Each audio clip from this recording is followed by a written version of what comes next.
שמי אביטל בראון, ואני מייצגת כאן בגאווה ובכאב את תנועת נשים עושות שלום.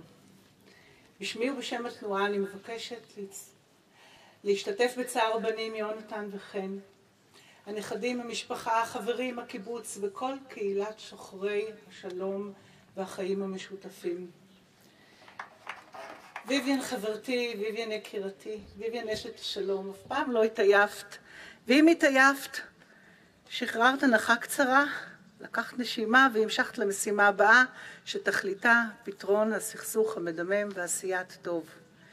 אישה קטנת מימדים עם תעצומות נפש של ענקים, נחושה, לא עוצרת לרגע, לא מתפשרת. המטרה הייתה ברורה לך, ולא נתת לאי הסכמות כאלה ואחרות לאורך הדרך לבלבל אותך ואותנו.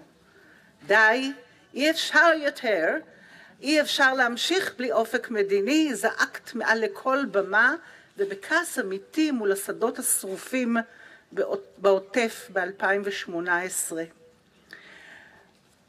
היית מעורבת בחזון ובעשייה של נשים עושות שלום, לפעמים מובילה את השיירה, ולפעמים מצטרפת אליה בצניעות, אבל תמיד רוחך, הערותייך ודרכך היו כמגדלור המסמן את הדרך. היית מהכוחות המובילים שלנו בצוות קשרי חוץ, היית ברת שמחה בצוות פיתוח משאבים, ובעצם שימשת לי כמנטורית. אישית ננזפתי לא פעם על ידך, ככה לא כותבים, ככה לא אומרים. יחד איתך ויויאן הייתי גם בצוות קשרים עם פלסטיניות, כשלפני 8 שנים נפגשנו פעם ראשונה במסגרת התנועה עם פלסטיניות מהגדה, ויחד רקמנו תוכניות, חלומות, וגם פיזית ממש רקמנו את שטיח פיסות השלום הראשון של התנועה. היית גם שותפה לפרויקט אדם ומקום בדרום, שבא לספר את סיפור המלחמה שלא מסתיימת, ואת סיפורם של האנשים המגוונים והמיוחדים שעוטפים את ישראל. הצטרפת לצוות המוביל, הגעת למפגשים, רכובה על אופניים, וכמו תמיד אחזת בתפקיד שואלת השאלות. לפני החגים החליט הצוות שחייבות להמשיך את הפעילות שלנו בדרום, ואז התעוררנו ב7 באוקטובר.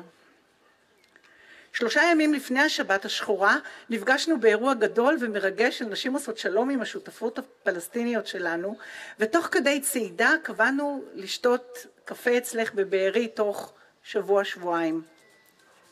כל כך האמנתי עם חברותיי שתחזרי אלינו. יחד דמיינו אותך יושבת עם שובייך ומסבירה להם שזאת לא הדרך. ככה אי אפשר להמשיך, עושה חוג בית וממלאה באור את המרתפים החשוכים.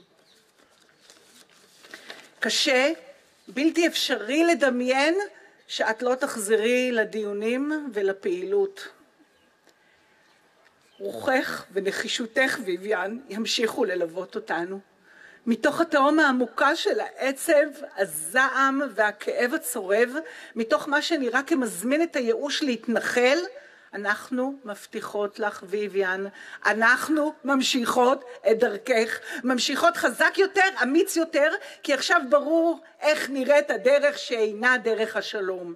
ממשיכות לפעול עם השותפות הפלסטיניות שלנו, ממשיכות להפעיל את הרשת העצומה של תמיכה נשית ארצית ועולמית שאת היית חלק נכבד מהתווייתה. בצמתים של ההחלטות תמיד נדמיין את מבטך הביקורתי ואת שאלותייך הנוקבות שיהיו כה חסרות לכולנו. נסתכל זו על זו ולא נשכח לרגע לשאול מה את ויויאן היית אומרת עכשיו, מה היית עושה. אוהבת אותך, אוהבות אותך, כואבות את אובדנך וממשיכות בדרכך.